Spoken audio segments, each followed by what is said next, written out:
Quraan gartee waan Rabbiin dhowwasuurraa kan fagaatu ta'e silaa inni ofii isaatiif bilisa ture. Yesuusiin qeebaluun akkamiin haraarraa isa oofee Rabbitti amanuun ammoo akkamiin haraarraa isa oofuu didee kana akkamii adda naabaan gaafiin kiyya. Bareeda. Laa taqrabu salaata wa antum sukaaraa hattaa ta'lamu maa taquluuna jechuun. Maal jechuudha? يا أيها الذين آمنوا لا تقربوا الصلاة وأنتم سكارى حتى تعلموا ما تقولون جتشون مال جتشودا سننجر يا ور ربتي أمنتن قام صلاة إهاتنا حال اسم متشوفتنين حال اسم متشوفتنين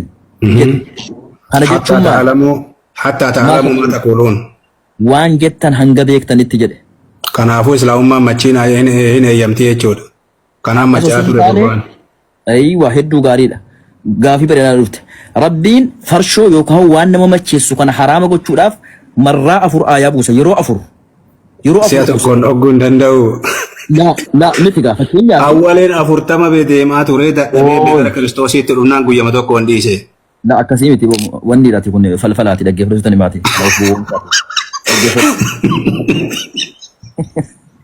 دغيسي اما فكينيا في اسرتي غافي برينا كافتي Rabbiin farshoo kana haraama gochuudhaan kallattiidhaan dhorkuun danda'atu. Garuu farshoo kana Rabbiin yookaan waan nama macheessu ilmoo namaarraa bahidat suutaan akka namni dhiisuuf jalqaba irratti ومن ثمرات النخيل والأعناب تتخذون جاي ربين دبته. جدو سنة يو. يا؟ يا فورنا نبوسه برسيسو كانت يوجدو كانت دو نمشي كنو دودو بدو مچاو. ركون كم حمزان سيد الشهداء كان جدا إيه إنكم ركون كم. Dhugaatiin rakkoon qabu. Rakkoon qabu yeroo sanatti. Kanaaf keessaa bahe kaa gurbaan. Qoy taragaaga. Taragaaga እንጂ ምን ነው? ቆይ እያባበለ እያታለለ እስከሚያስጥለው ድረስ በአንድ ቀን ብቻ ሊያስጥል የሚችለውን የእግዚአብሔርን ጸጋ ሲቀበል ቁርጥ ብሎ ወጣለት። አማንቲ እስላማ ከሰማ ሐራማት ፈርሶ أودما ست مومو أكم لا تقربوا الصلاة وأنتم سكارى حتى تعلموا ما تقولون إنما الخمر والميسر شوفتنين إلى حال ما تشاو تاتنين صلاتهن صلاتنا وكان صلاة تنقياتنا هنگا وان جتشاجر تنسانا بيكتن التجرامي تيري لا برسي سيرودك يا أيها الذين آمنوا يا ور ربي أمنتن جدار يا أيها الذين كفروا جنبر يا ور ربي أمنتن لا تقربوا الصلاة ور مسلمات نجارة ور أغني ماركو كبري جعفر اللي سيكابي ماني شيكوتان غوتيار وني سينجي تشوجرو اسلامني يرو صلاتو فديهات ماچاي صلاتو دندو مال يرو كان دغوني دندامي تن وسو آيان إنما الخمر والميسر والأنصاب والأزلام رجس من عمل الشيطان فاجتنبوه وسو آيان كنون بيون درام بوئي بهدتنا إشي تنجل قبابوس ربي ما إلا إن الله على كل شيء قدير مي أكيد صح ما شاء الله وهم درتو إيقاد انتهات جل قبو مقاف فرسون حراما بوسو إنما الخمر والميسر والأنساب والأزلام رجس من عمل الشيطان فاجتنبوه كي مجال قبا فاجتنبوه إيسيتي لا تقربوا الصلاة وأنتم سكارى إلى خمرين جد كمار جد إتالا لچون وكان جرابو فچون جد طاغوت غراغرا جلا ديمون جد رجس من عمل الشيطان دلغا ور شيطاناتي نجسا اسين جد نجسا كان حالو مدودنين امو جد كجل قبا إن جل قبا مال جداني لا تقربوا الصلاة إلى لا تقربوا الصلاة وأنتم سكارى يوغا دباتا لغا مچاوا لا غارو لا عندو غورات من فيتوري لا عندو غورت غاچو كمي فطري افر بوسي بيجتني سي اجل قبا لا تقربوا الصلاة بوسي جتن لما فان كم جل قبرت ومن ثمرات النخيل والأعناب تتخذون آيات أبوسه كان ربين أمة الرتي أولجرو سيقليمتي عنبي ويني دافي أكسم استمر كان الرا أغاتي وان اسم مچيسو قد التنجري ربين كان أمة الرتي أول دبتات وفيك بودا آيات كمي بوسه بيتا آيات سورة البقرة كيسا كنجرو ما جدا سورة خجرة ما جدا سورة البقرة وإثمهما أكبر من نفعهما جده وإثمهما أكبر من نفعهما سورة بقرة كيسا كجرو يجود miidhaan isii faayidaa irra isiniif caalaa jedhe faayidaalee qaba jechuudha dhugaatiin. Faayidaalee eeyyiwa kana buuse fakkeenyaaf amma asirratti kallattiidhaan haraama irraa fagaadhaan jenne sii galee. Dhugaatiin faayidaa qabaame uummata muslimaatiif. Sa'aa osoo haraama godhamin duratti. Haraama godhamuu baatuu miti. Islaamummaa keessatti dhugaatiin faayidaa qabamu hin qabu. Osoo haraama godhamin duratti qaba ture. Barakaas qaba, jabeenyas qaba, onnees namatti hima. Amma duraaf booda isin gaafanni obboleesso dhugaatiin faayidaa qabamu faayidaa hin qabudha. Hin qabu abada amma hin jiru. Ammatti duraan qaba amma hin qabu. Faayidaa isaa irra miidhaa isaattu caala gaaf jedhe faayidaa qabaa jechuun jira bee indaale. Yeroo sanatti osoo aayaan kadhumaa kun hin bu'in osoo innamal khamru wal maysiru. Indeet. Jechi rabbi wallah.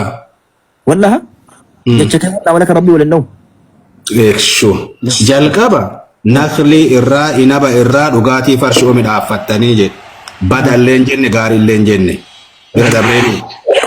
As lammaffaa dhufeet ammoo faayidaa isaa irra miidhaa isaattu caalaa jedhe. Faayidaa irra miidhaa isaattu caalaa jedhe. Sadaffaa irratti ammoo haala machooftaniin salaataaf hin dhaabbatinaa jedhe. Akkas.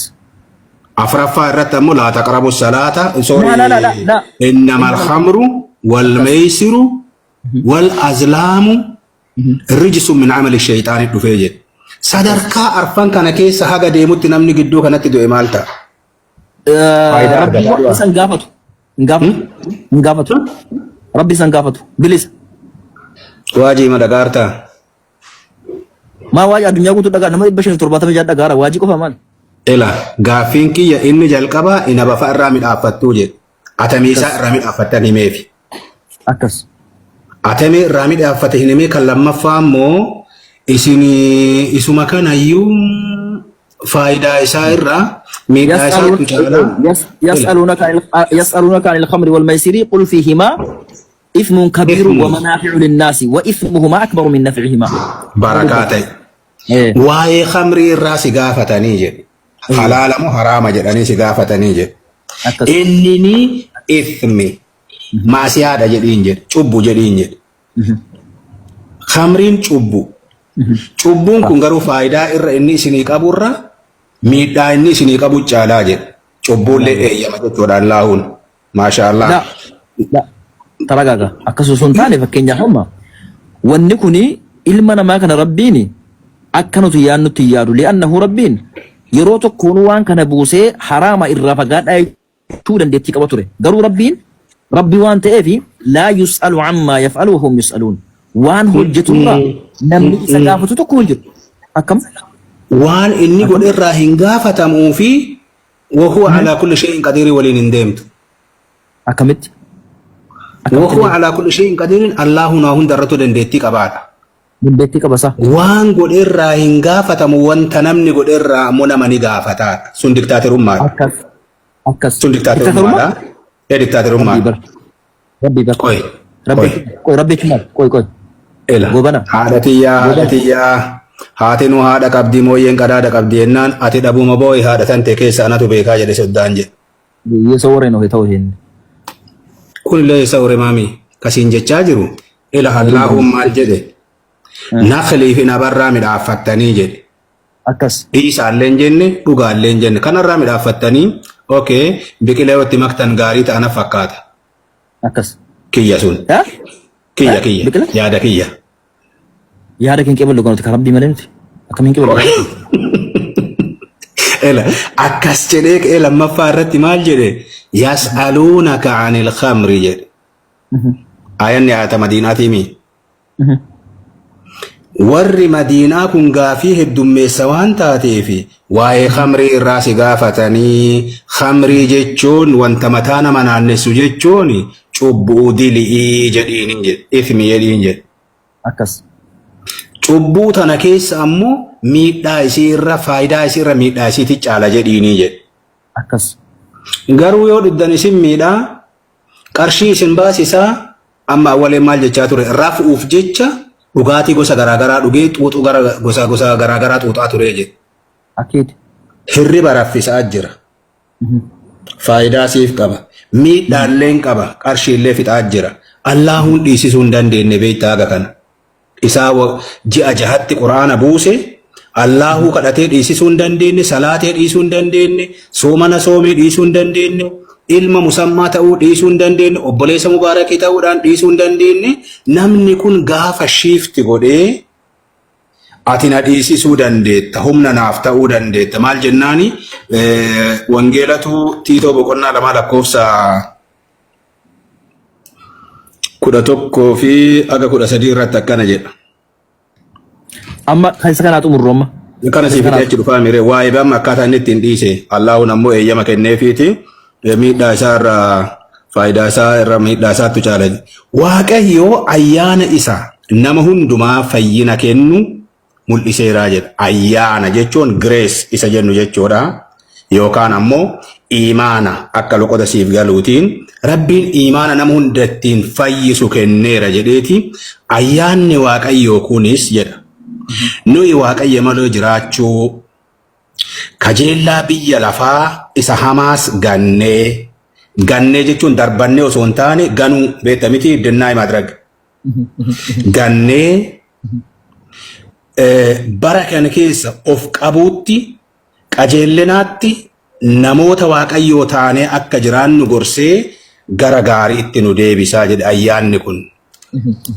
Cubbuu ittiin mo'achuu ka danda'u ayyaana Waaqaati malee sanyii gaarii keessaa dhalachuu miti. Amantaa qabatanii nama amantaa ta'uu miti. Ulaagaalee sanniin guutuu osoo hin taane ayyaanichatu nama gargaaraa jedha macaafni qulqulluun. Ayyaanatu nama gargaaraa achumaan jedha. Abdii keenya isa eebbifamaa fi ulfina isa deebi'ee mul'atu sana ni eegganna. Maaliin ayyaanichaan eegganna? الإيمان يزيد بالطاعة وينقص بالمعاصي يا رسول الله عليه الصلاة والسلام. رسول الله لك إنجن رسول الله أنا إنجن رسول الله. الإيمان يزيد بالطاعة وينقص بالمعاصي. يوجد.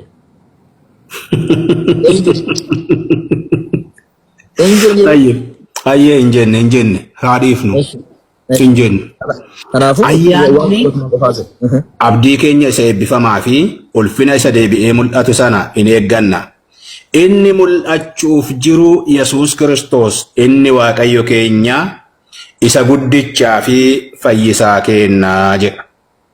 Isa kanatti gaafa hirkatte wanta dhiisuu dadhabde hunduma dhiista, wanta gochuu barbaadde hunduma goota, waan qulqulluuf qajeelaa ta'e. Qajeellaa biyya lafaa hamaa kana humni ittiin ganuu dandeettu humna hafuura qulqulluutiin malee ogummaa keetiif jabina keetiin miti jedha macaafni qulqulluun. Ani hin danda'u na gargaari awwaleen jennaan harka qabee keessaa baase leenci Yihuudaa. Isa keessaa baase kana gaafa inni baase ijji nama hundaa awwaleerra buutee maaf baate gaafa inni tubboo bishaanii keessa bulu namni gaafate hin jiru. Gaafa inni barandaa caatii bule namni gaafatu hin jiru. Gaafa inni nama arrabsu maaf nama arrabsite ilma obbo musammaa taatee namni jedheen hin jiru. Gaafa inni fayye hoo, gaafa inni badii kana hundumaa dhiise hoo maaf dhiiste? Garee ibiddaa keessaa maaf baate kan jedhaniif lola irratti kaasu. Atumti mee ani birrii siif kafalaatii dhuftaa tikkeetii siif muraa jetteen. Amma gaafa siya gaafadhu yaa goobana. Infitaa.